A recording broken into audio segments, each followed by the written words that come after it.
Hello, everybody, and welcome back to another episode of Discover North Korea, the podcast where I attempt to bust all the myths surrounding this apparently super secretive state by chatting about all things North Korea, including everything apart from what you might usually hear on the media, from North Korea's best coffee shops to its best landscapes, and the topic today. Internet in North Korea, something that most people think it doesn't exist at all, right? And something that actually has to be broken down into two parts because there are inherently two different things that we talk about when we talk about internet in North Korea. The first one would be the local internet in North Korea, or rather, I should say intranet, because the internet in North Korea technically does not exist, but also it does, because that'll be our next topic that we'll chat about today, is accessing the internet in North Korea. And that's what we know as www things, like the World Wide Web, right? So you can access that in North Korea, and I'm going to go through how you do that today. But also, mainly, it's very limited and you can't really access it, or at least locals can't. So a little bit confusing, but definitely has to be broken down into those two things today. And that's what we'll be working through. So, before we start, I want to say thank you for coming back once again. If you haven't already, please do remember to like, subscribe, follow me, rate this podcast, whatever platform that you're listening on. This podcast is available on all of your favorite podcast platforms, Spotify, Apple. I've also been uploading it to YouTube as well. So if you are watching from YouTube, hello and thank you for putting me and my picture on your screens for the next hour.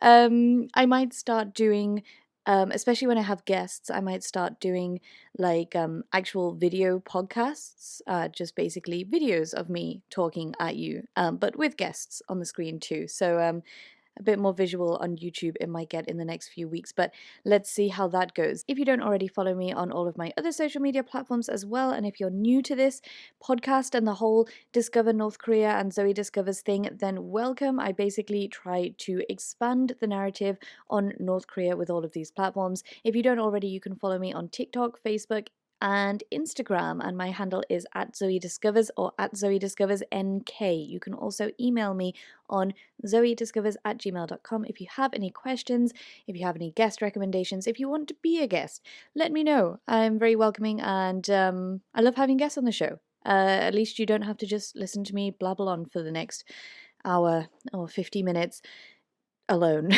It's always more fun with guests, right? I do have a few exciting guests lined up. Actually, this is episode 8.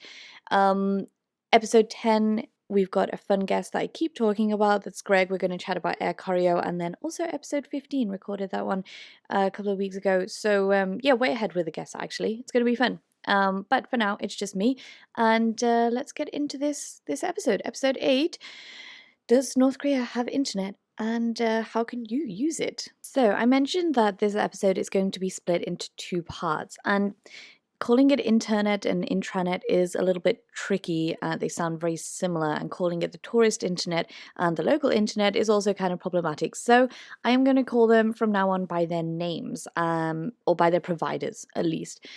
So the first one is Koryolink, and that will from now on refer to the 3G internet. Foreigners use it. It's the normal kind of internet as we know it and understand it. Okay, that's Koryolink. And then the next one is Kwangmyong, and Kwangmyong is that refers to the intranet. See, this is why I have to do it. I'm even getting confused. So that's the intranet. That is North Korea's version of the internet. And from now on, that's how I'm going to refer to these parts. And we're going to start off with Kwangmyong. So if you don't really understand what an internet is, or know what that might entail, then do not fear, because that's what we're about to go through now. So hopefully in 20 minutes time, you will be much more the wiser. Although the chances are pretty low of getting onto North Korea's Kwangmyong intranet, the reasons for which we'll talk about shortly. So for this episode, we are actually mainly going to concentrate on the internet in North Korea, which is Koryolink, because I guess most people are interested to hear that, whether they can get onto Facebook or post a photo and tag it on Instagram, and set the location as Pyongyang whilst you're there, and send your family and friends a message on WhatsApp saying, "Hey, greetings from Pyongyang," stuff like that. I guess that's what you guys are most interested in. You can do that. But just bear with me whilst we chat about Kwangmyong, because it is a pretty interesting and important topic when we are talking about internet access in North Korea. Of course, first we are going to chat about the North Koreans and their access to the intranet, to the internet. So firstly, can North Koreans access the internet? Internet, okay, I mean our internet, foreign internet, foreign outside world internet. Yes, to some extent they can, but generally no. And the reason I say yes to some extent is because there are some people in North Korea that can access the internet as we know it. So that's the foreign internet. This includes, for example, our partners who we keep in touch with via email. We can also call them as well. But yeah, we will email them. We don't send massive files because their internet is expensive. We're going to talk about just how much that costs shortly. But yeah, we'll email them and stuff. So for business purposes, at least our partners, travel partners, they can access the internet. There is also a few kind of select people with permission that can access internet. I suppose that would be high-ranking officials. There are also a few online DPRK propaganda accounts and stuff like that, and they obviously access Twitter and stuff like that. Kim Jong-un himself also accesses Twitter. So there is internet access in North Korea, but it's extremely limited to only a select few people. It's also used by other government offices. It's also used by, academic institutes, such as the Pyongyang University of Science and Technology, PUST for short. It's an interesting institute in itself. So maybe I'll do a show on all of these institutes in North Korea and all the universities. If that would be interesting, let me know. All of these channels are obviously monitored when you go, but sometimes internet in North Korea is accessed for educational purposes. There are also various DPRK websites that you can access, but mainly you can't access them because Kwangmyong is a closed system. That's the intranet. It's a closed system, and I'm about to get onto that, but I'll just finish this little bit on the internet in North Korea that the locals use. There are some North Korean websites that are not part of this closed system. They're part of the internet system, which means that you can access them as a foreigner. They end in .kp, so instead of .com or .co.uk, .tw, wherever you are in the world, these websites end in .kp. And there are various websites that you can visit, government websites, propaganda websites, like Urimin Zakiri. I'll try and put some of them in the link to the show notes. I'll probably put up the tourist one because there is a DPRK tourism one. Funnily enough, when I was researching for this episode, I visited that website for the first time in a couple of years, and I realized that I am there in a few videos, which is hilarious and terrifying. So, so I will put that link there to give you an idea of what a DPRK website might look like. For those millennials out there, you might remember what a 1990s or 1980s website looks like. That's pretty much the feel that you might get from a North Korean website. But fair enough, actually, Taiwan and Japan give me those feels too. I don't know why Japan is so advanced in everything else apart from its websites. Every time I go on a Japanese website, or Taiwanese for that matter, makes me cry a little bit inside because they are just, yeah.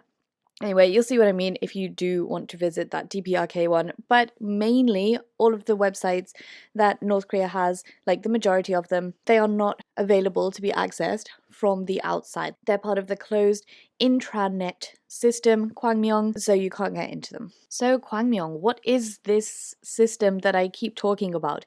It is an intranet, which means that it's an internal internet. Okay, it's a closed system. And it has a limited number of websites, email system, and yeah, websites specifically for the North Koreans. You can't get in and you also can't get out of it. You can only access it in North Korea, and tourists generally can't access it. Foreigners in North Korea, I guess, like if it has, diplomats, officials, NGO workers, I guess maybe if it has to do with their business and stuff like that, like they may have permissions to access some certain things. But in general, it's a system for North Koreans, and it's very hard to get into, and it's also very hard to get out of. Meaning that when I say, is there internet in North Korea, that's kind of why it's a bit difficult to explain, because the North Koreans don't have access in general to our internet system. They only have access to this intranet system. But as a foreigner in North Korea, you can also buy a SIM card which lets you access the internet. We'll get onto that in a minute. It's all very complicated. I hope you're following. I hope I'm explaining this well. Firstly, I want to go over the topic very quickly, very briefly, of can I bring my mobile phone into North Korea? Because most people, no, not most people, but there is a myth that goes around saying that you can't take your mobile phone into North Korea.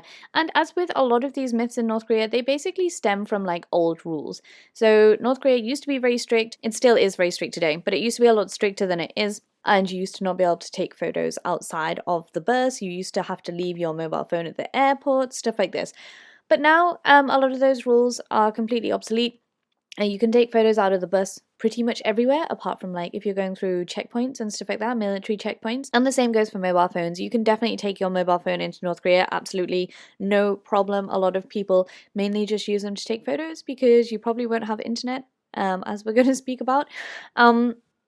And also, the locals have mobile phones. They don't really use the internet a lot to access. They do. They have apps and stuff like that. According to some recent data, there's about 4.5 million users, mobile phone users in North Korea. That's about an eighth of the population, if the population's somewhere around 20 million.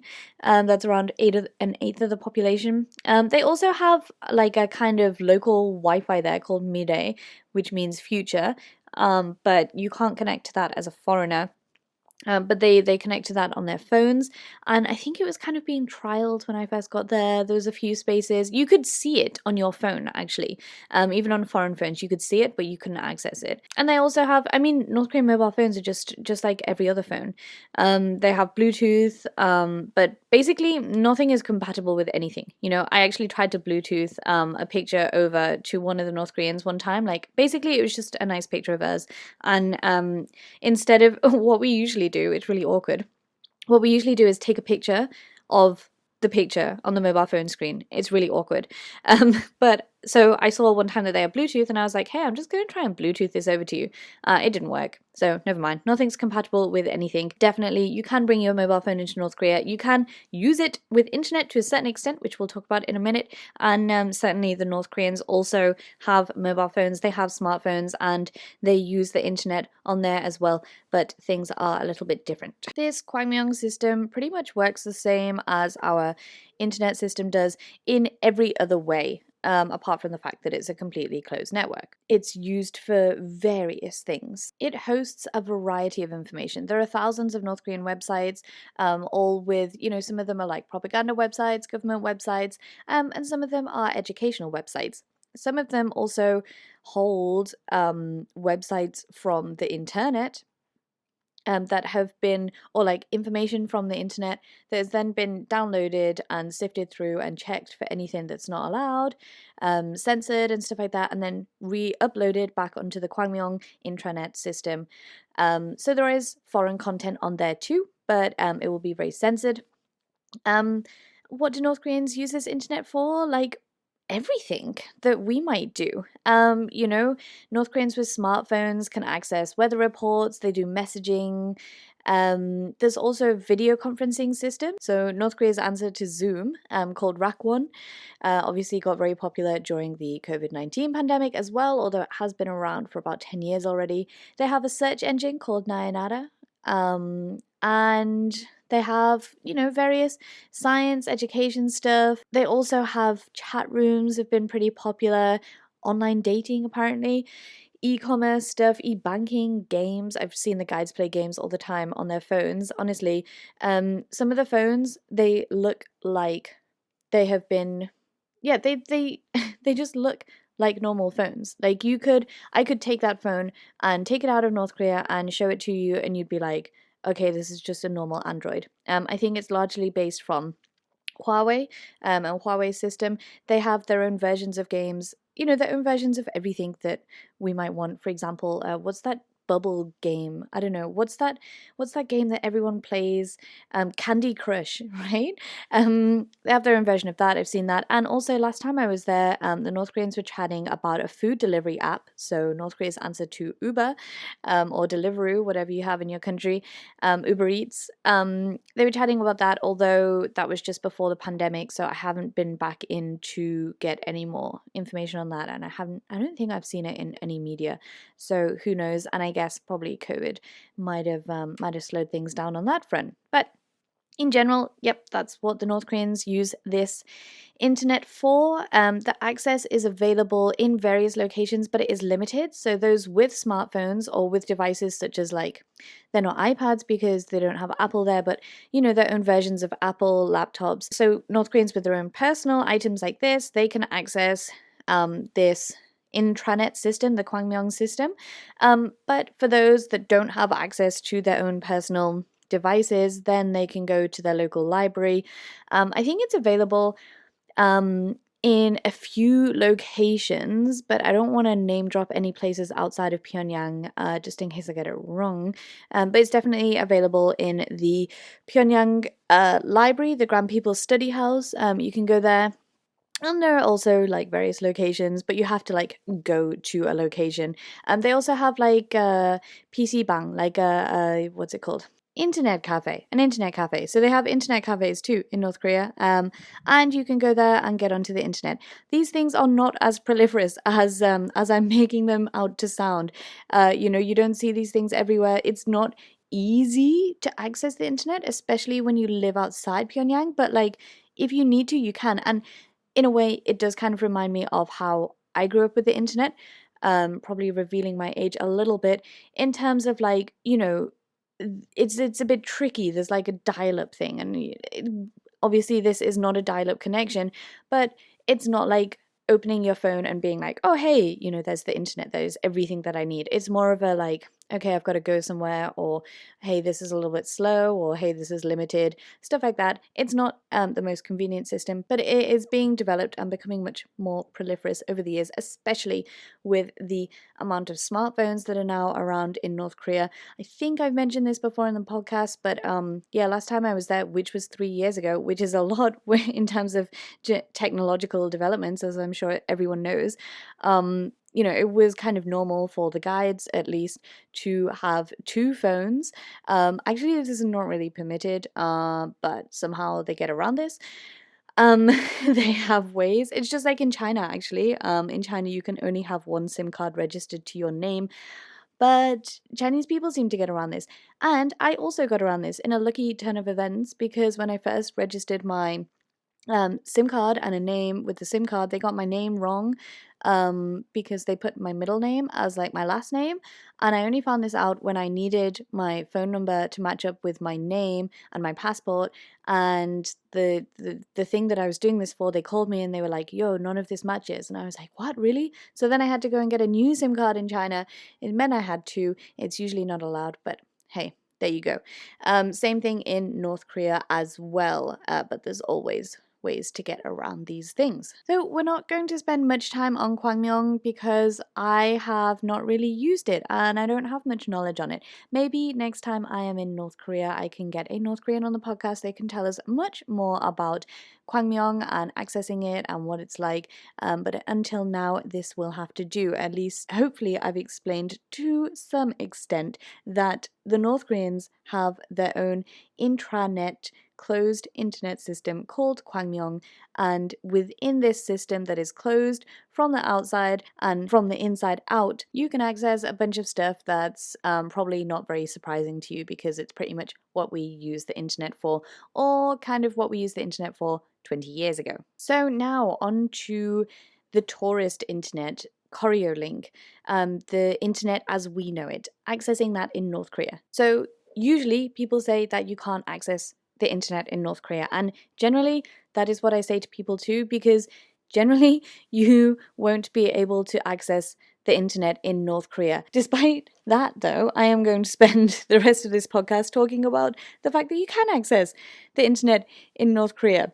I say that you can't access it because it is expensive. It is so troublesome. It takes a long time to try and sort it out to buy. It's ridiculously expensive. I'll tell you exactly how much that costs shortly. And you know, it's not a thing that everyone buys. It's generally like, I don't know, you would not really buy it if you're just a tourist going for a couple of days. I'd really not recommend it. And also, it's really nice going to North Korea and just having a digital detox. You would be really surprised how little you need the internet in North Korea. Obviously, if you have if you really need the internet, I don't know, if you really need to have access to work or a family member or something like that, the option is there. But if it's like an absolute must-have option for you, then you should tell the tour company that you go with beforehand, because it really needs to be factored into the itinerary that you want to get it. And sometimes it's only possible on a private tour, or if you really want it on a group tour, or you have some emergency or something like that, then you can swap it for some kind of itinerary item. Maybe you'll have to miss a museum or something like that to go and get it. Either way, presume that when you go to North Korea, you won't have the internet, but it does exist. Let's take a look at it. To be clear, you won't have roaming on your phone in North Korea. You won't be able to access your own internet in North Korea. There is no roaming data connection. The only data connection that you might ever have in North Korea from your own SIM card is from the DMZ. You might connect accidentally to South Korean internet. If you do, then please don't rant and rave and shout about it. Just keep it nice and quiet and to yourself, and check any messages that you may have. But then, keep that quiet. It's not really something that the North Koreans like to hear about. And you might also have it just as you cross the border from China into North Korea. You might still have it for the border and customs check, which I talked about, I think, in episode 6 or 7, as we talk about getting the train in and out of North Korea. You might have it for a couple of hours in North Korea there, but otherwise, your data carrier will not be able to access the internet, even if you turned it to roaming. So it was in 2013 when 3G and internet in North Korea really kicked off. This is the Koryolink, and it's provided for by an Egyptian company called Orascom. Orascom? I don't know how you say it. Orascom. They're also the developers of the Ryugyong Hotel, the massive 105-story hotel, often called the world's tallest unoccupied building. That basically massive, big triangle hotel in Pyongyang. No, that is not where you're staying when you visit there. It's still pretty empty inside, as far as I know. Anyway, Orascom holds 75% of Koryolink, and the rest is state-owned. They've been operating since 2008. They're the first 3G provider. Actually, it's been 3G, and it's not super slow, but actually it's never slow. It's just there's a problem because it uses so much data that you run out of pocket pretty quickly. But it's getting better. In 2008, they were talking about moving from 3G to 4G. So, soon there's going to be 4G in North Korea, which is pretty cool because there were some spots in London that I couldn't even find 4G. I don't know, maybe it's just my bad internet access, but soon you might be able to get 4G in North Korea. By 2015, there was 3 million users for Koryolink, so that is a lot of people. The signal in North Korea is pretty, in Pyongyang, it's pretty good. You can get it throughout Pyongyang as well as a few other cities, but generally when I leave Pyongyang, I kind of presume that I will lose signal. So I don't count on having signal once I've left Pyongyang, but it's always a nice surprise if I arrive in a city and I do have it. But it definitely in the more remote areas, it won't be served there, but maybe in the future it will. They obviously still operate today, but sanctions get in the way of doing business with the DPRK. But they did get special permissions from the UN to keep this operation going. I think that was in 2018. But have also mentioned difficulties profiting from this due to sanctions, and also the North Korean government not relinquishing profits. So, but that's all their fun and games to try and fix and work out. I hope that RSCOM never leaves DPRK, because having internet in there, well, to be honest, having internet in there is both nice and not at the same time, because the first few times I went into North Korea, I worked with YPT and they didn't give me a SIM card to use. I think I had one once, but they only have one SIM card, I think, that they share between all the guides, whereas Koryo tours have various SIM cards and you get one every single time you go in. So it's really useful to have, especially to be like a tour guide in North Korea. It's good to be able to talk to your colleagues outside of North Korea, but then also if you're on tour with any colleagues, it's great to be able to stay in touch. So that's really, really helpful. But at the same time, I personally am a fan of digitally detoxing sometimes. So I did used to just being completely out of it, but also having a SIM card in North Korea does not mean that you can access the internet in a normal way. And that's for two reasons. One, obviously it's censored, but not as badly as you might think. I'll talk about that in a minute. There's three reasons. Two, there are things that you obviously shouldn't search. Again, I'll get onto that in a minute. You are being monitored, obviously.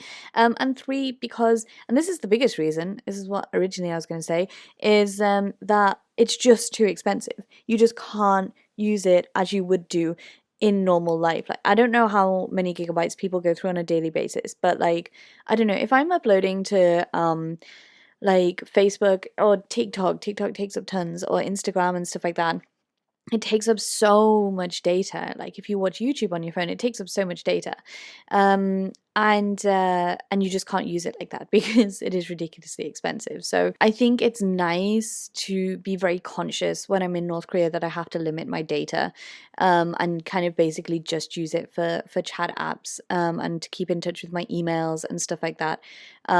So it does count as some kind of a detox from social media, at least. Although I have done various posts from North Korea, including a live stream over New Year's 2019 to 2020. So with this Koryolink SIM card, you get internet access as well as your own number. Just like any other SIM card, you get a number.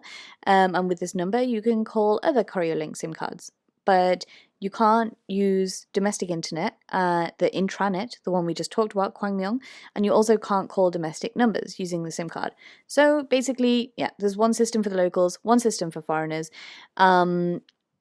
Presumably this wasn't with foreign tourists in mind, but rather businessmen, but also NGOs and stuff like that. It's really useful if you work there. This is why I say it's not so useful as a tourist, especially once you hear the price. It's really not useful as a tourist because you can only contact home. For me, I can call my colleagues when I'm there, and then I can also obviously text them and keep it going, and have that SIM card for the next time that I'm in there, stuff like that. All right, so what is it like to access the internet in North Korea? What is Koryolink like? You may be thinking that you might have to use a VPN for stuff. If you don't know what a VPN is, most people know what a VPN is right now, right? Like virtual private network. It's one of those things that most foreigners use in China, helps you get around China's firewall, and it basically, lets you access things that you can't already access, right? So you might think you have to use a VPN. Are you being watched? Stuff like that. So I'd say the North Korean internet access is pretty good, but you are being monitored. Orascom actually, they admitted that since at least 2019, 2009, the North Korean government have been monitoring the internet, which is not surprising at all. You are in North Korea. But to be honest, I was surprised when I first started using that internet what I could access, because genuinely, it was easier to access a lot of websites than in China. Like, bearing in mind that I had just come from China, which bans pretty much everything useful, Google, and that includes Gmail, Instagram, Facebook, stuff like that. When I started working in North Korea back in 2018, none of this was banned, but they did then start to be banned, and like things get banned sporadically and then also lifted and stuff like that. So you just can't count on anything. I remember there was a period that I went in and WeChat was banned. And now WeChat is the Chinese like version of WhatsApp. And I can imagine how many annoyed Chinese users that must have gone in, like businessmen and stuff like that must have gone into North Korea thinking, because they use WeChat like for everything, right? Also for money transfers and stuff like that. So I can just imagine how annoyed these Chinese businessmen must have been when they went to North Korea and realized, hey, I can't access my WeChat. I don't know why they did that for a certain time period. And Chinese people generally don't have VPNs on their phones. And it's incredibly hard to download a VPN when you're already in North Korea. So yeah, that must have been annoying. Instagram then got banned. Google was never banned when I was there, at least since January 2020. Google was not banned. But you can't really count on anything. So whilst I would say that the internet is more open than in China, I think that's probably just because they haven't caught up with censoring everything. And I think that, they monitor it more than in China, I would say. Like, obviously, your internet is being monitored in China, but it's harder to keep tracks of like everyone. Whereas in North Korea, you've got a registered SIM card. You're one of the very few foreigners that does. So it's kind of easier to track what you're doing, right? They do also block websites, like, for example, some South Korean websites, some anti-DPRK websites, and pornographic websites as well. Either way, whether the website is blocked or not, you are in North Korea, and you should remember that you're in North Korea, and you should remember that you're being monitored. And anything that is banned in North Korea, I can't remember which episode I spoke about that, but I did speak about the things that are banned in North Korea, like how strict North Korea is. I think it's episode 3.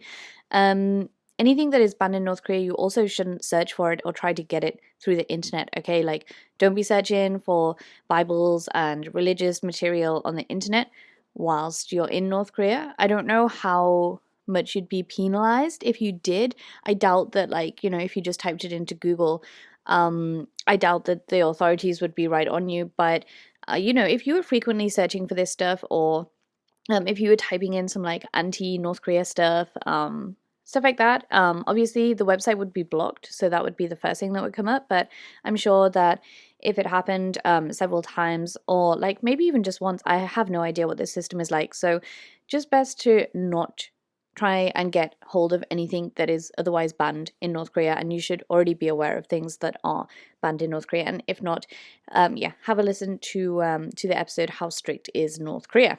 Otherwise, Koryolink is really pretty fine. Like I said before, it's 3G and moving to 4G.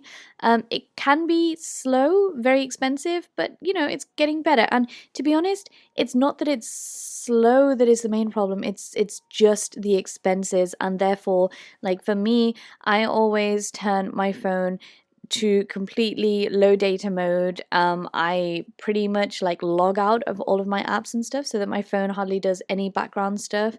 I make sure that everything is uploaded to the cloud already, so that if I'd accidentally forgotten to turn off like the photos uploading to cloud or something like that, my entire data allowance would be gone just in a flash, like literally within seconds. and then I'd have to buy some more and spend a lot of money doing so. So I basically make sure that my phone is in low data mode and that I've logged out of everything or everything is finished uploading, blah, blah, blah, blah, blah. I will also use various tricks in order to save data, or in order at least to not keep data on the whole day. Actually, I will usually turn off data so that I know that nothing's going on in the background, and then like maybe do social media stuff in the evening, upload some Instagram stories, stuff like that, and make sure that automatic downloading is off for WhatsApp if anyone's sending me any pictures or videos. That's another good point though, that you want to make sure if you're going to have internet in North Korea, you want to make sure you've told your friends and family, hey, I'm in North Korea, please don't send me any Kim Jong-un memes, because that would not be great. These things are also not allowed in North Korea, and you should check your phone beforehand, but also make sure that no one's sending you these things during your trip too. You might forget that they're on your phone, or you might open your phone on the bus and the guide next to you is you're showing them something on your phone and then that pops up. Really not cool. So mainly I will just use the internet there for WhatsApp, to keep in touch with people, to keep in touch with my colleagues when I'm there, to keep keep on top of emails, like if I'm doing some work of an evening, in the hotel, and yeah, I do social media stuff, but that eats up so much money. I think I'm like the only person that does a lot of social media stuff in Koryo tours, because I guess that's my role in the company, and so I will try and keep up with stories and posting things like that whilst I'm in the country. It's always nice to get kind of like live content, but it does come at a big price. So let's chat about that now. How much is it to get a Koryolink SIM card? So there are a few places that you can purchase a Koryolink SIM card, but only a few. The main ones are at the airport when you arrive. So if you're coming by train, this is obviously not an option. There is also the Koryolink store. They have a physical store in Pyongyang. And then also at the Potonggang Hotel, they have like a Koryolink counter where you can buy them from. Now, all three of these places, apart from maybe the Koryolink store, that's more of a kind of guarantee because it's an actual physical store. But Potonggang Hotel and the airport, you can't guarantee that there is going to be staff there or that the shop is open. There is not so much traffic going through Potonggang Hotel and there's not so much traffic going through the airport. So the workers are only going to be there when there's a flight coming in, right? Or at the hotel, they may only be there kind of sporadically. Obviously, if there's tons of people staying there, they might stay there the whole day, but generally they don't stay there. I guess they might go back to the office, stuff like this. So if you want to purchase a local SIM card, then the best way is to as I mentioned before, tell your tour company that you want to do that so that the guides can call in advance and make sure that the ladies from Koryolink are going to be there to help you buy the SIM card. And if you do that at the airport, that's obviously the easiest and best way and the quickest way. You can get online straight away, but you might not be coming through the airport, or you might not have time at the airport, stuff like that. So yeah, you can visit the areas in Pyongyang, but do make sure to tell your DPRK guides as well, especially if you're on a private tour and you haven't got a Western tour guide with you. Tell your guides as soon as you land, because there could be a lack of communication, miscommunication, and your Western tour company might not have got it through to the DPRK tour company, or the DPRK tour company might not have passed it down to your specific guides that you wanted to buy a SIM card. So anyway, just let them know straight away, and so they can plan around the itinerary, because like I said, the opening hours and whether people are going to be there is tricky, and they also want to plan around your itinerary to make sure, hey, let's not miss anything out. So they want to visit the office when they are around that area, right? And when you go to purchase this SIM card, you will need several things. So actually mainly just two things. You'll need your phone, obviously. You will need your passport, and then you will also need 250 euros as the starting fee, but actually you'll need a little bit more than that. So The reason why you need your passport, and you might think this is problematic because the guides will take your passport as soon as you get to North Korea. So unless you are getting at the airport, then your guides will have to bring your passport with them to get the SIM card. Don't worry, they know this, they will remember it, but you can always just mention it to them like, hey, have you got my passport? Because it gets registered in your name. So yeah, it costs €250, but that that's just for the SIM card. That tiny little piece of chip and plastic, that is €250. That's without any data, without any subscription fee, without usage costs. And it requires prepayment, and you need to keep it topped up. So the monthly subscription fee is around €20 per month. And that includes 200 free minutes and 2 other phones. And actually, that's it. You then, as on top of this, in the monthly subscription fee, obviously, by the way, if you are only planning to use it once, you don't have to pay the subscription fee to keep it alive. Like, we at Koryo Tours pay this fee so that we don't have to keep buying new SIM cards. Obviously, that's €250, right? So we just pay this subscription fee to keep these SIM cards active. You will only need to pay it once, because if you only plan to go there once. And now you're probably going to want to buy data because the minutes are probably not interesting to you at all. Who do you want to call in North Korea? So then you have to spend about €20 per 50 megabytes. Yes, that is megabytes, not gigabytes. I did say it was expensive, right? So on a normal day or on a normal trip, I say that I would spend, on a 5-day trip, I could spend €60 easily, and that is with my limited data usage. That's with me knowing that I need to watch out, knowing only to open certain apps, to definitely not open other apps, to be very, very careful with how I'm using it. You can spend easily like €100 a day, I'm sure, considering that it is just 50 megabytes of internet that you get for €20. So yeah, you're looking at about €300 on top of your trip if you want a North Korean SIM card. And obviously, like, I don't actually spend €60 every time. I'd say that's on average. But if there's not much going on, if I don't really need to post about the trip, then I'm just using it for messaging and Gmail and stuff like that, then I will, I'll top it up €20, and that's pretty much fine. That'll last me the whole time generally if it's just a couple of days tour.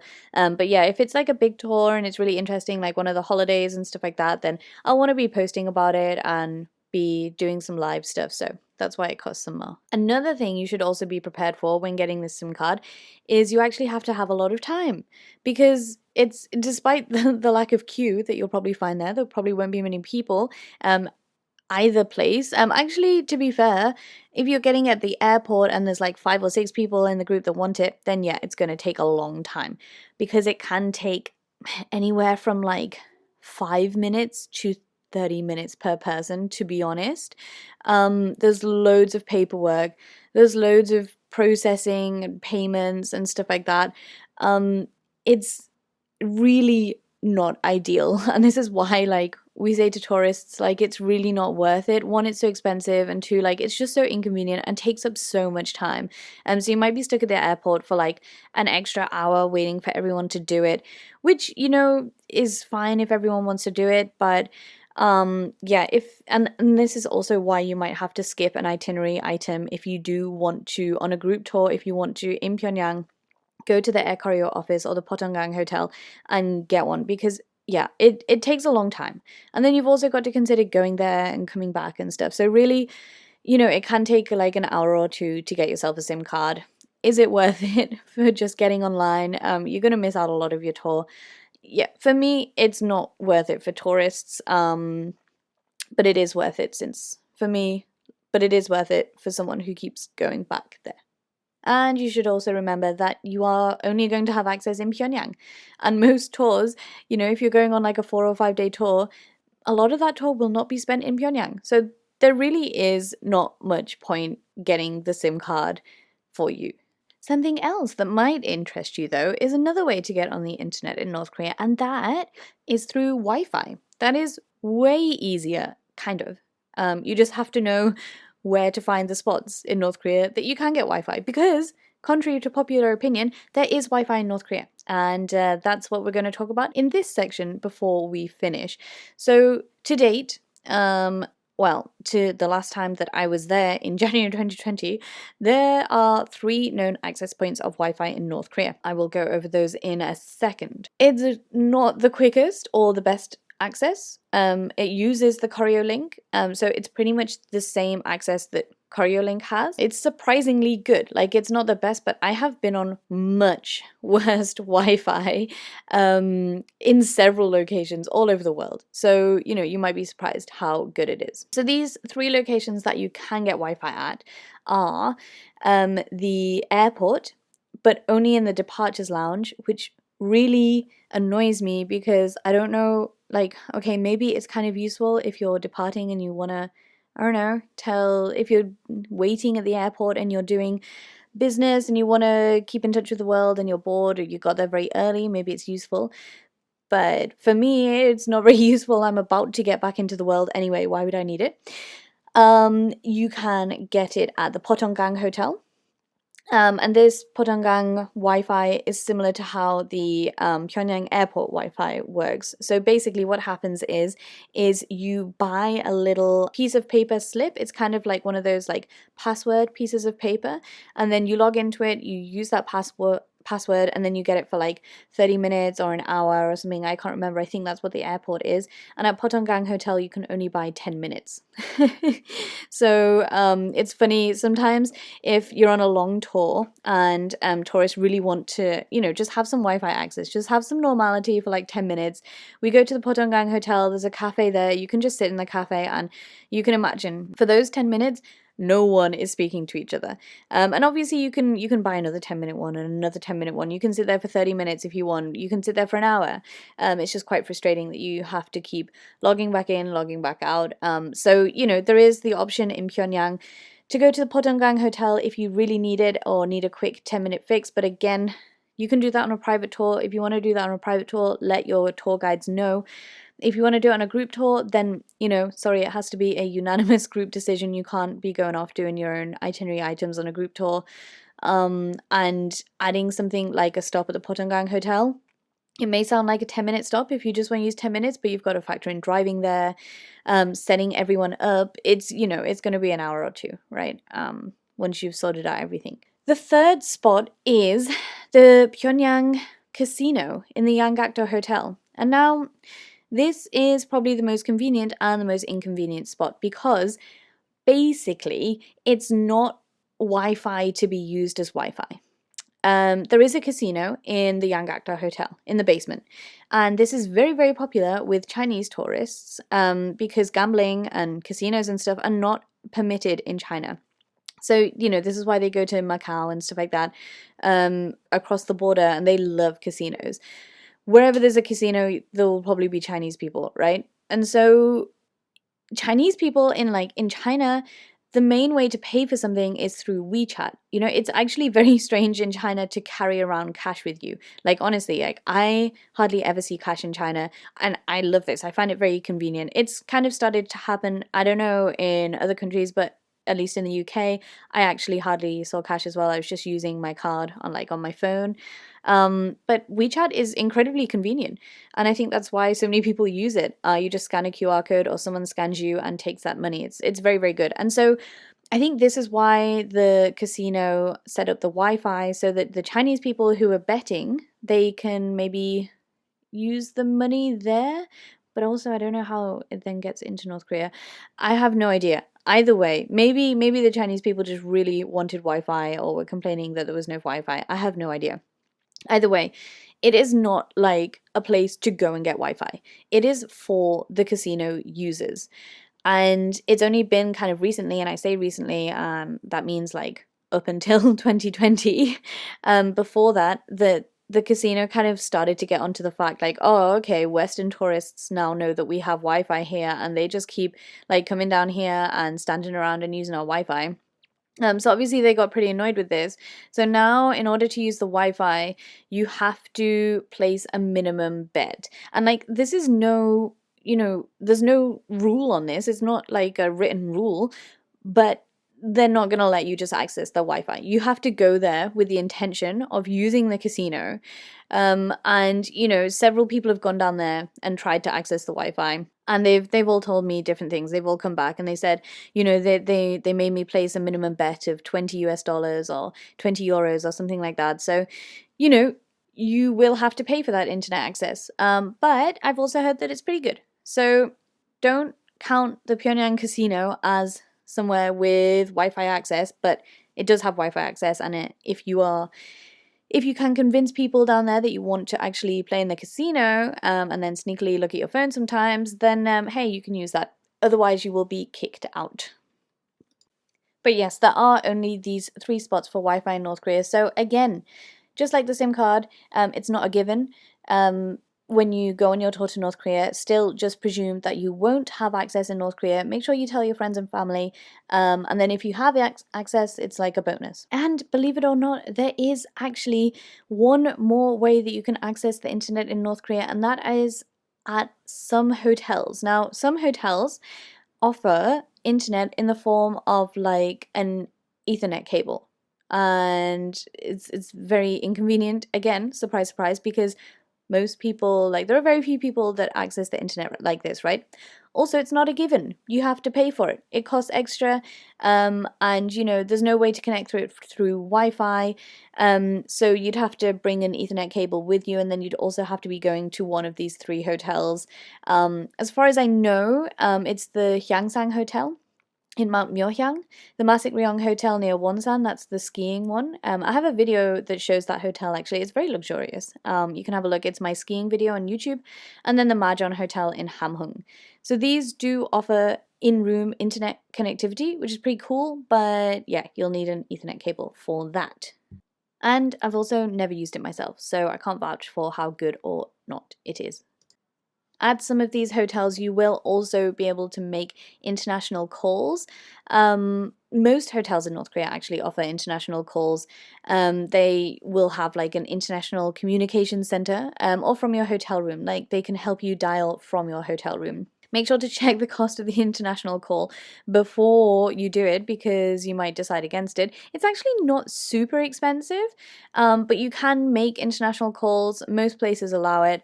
I again, generally just used for emergencies, or just for, you know, being able to say like, hey, I called my mum from North Korea. It's kind of cool thing.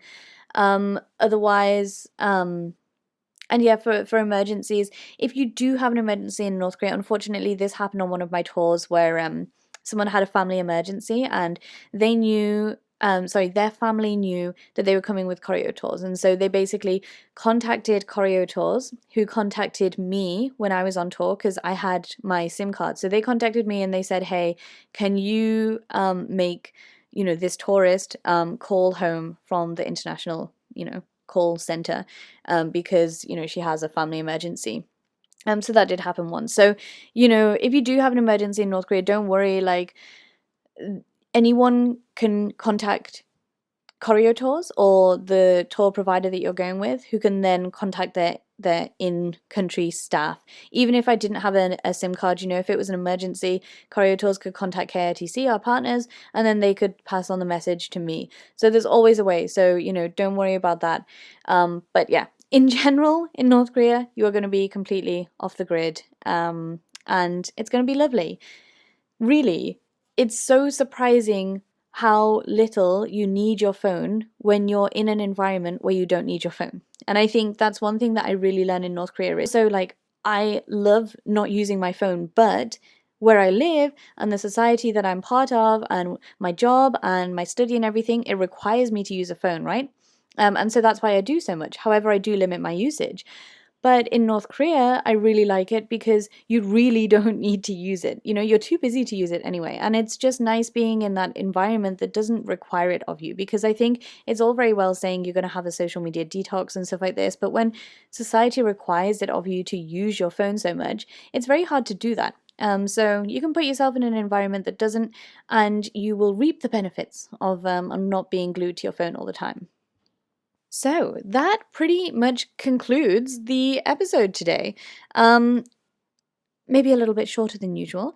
thank you very much for coming back and for joining me. I hope it kind of answers some questions on the internet in North Korea. Just to kind of sum it up, there are two different systems. One is for the locals, one is for the foreigners. The local system is called Kwangmyong, that is an intranet, a closed system. And then the other system is for foreigners' usage. Apart from some, high up officials and stuff like that in North Korea, and that is provided for by Koryolink, which is a joint venture between North Korea and an Egyptian company called Orascom, who owns 75% of those shares. And it's pretty decent moving from 3G to 4G, but generally, when you're on a tour to North Korea, presume that you will not have internet for your entire time unless you do plan to buy that SIM card.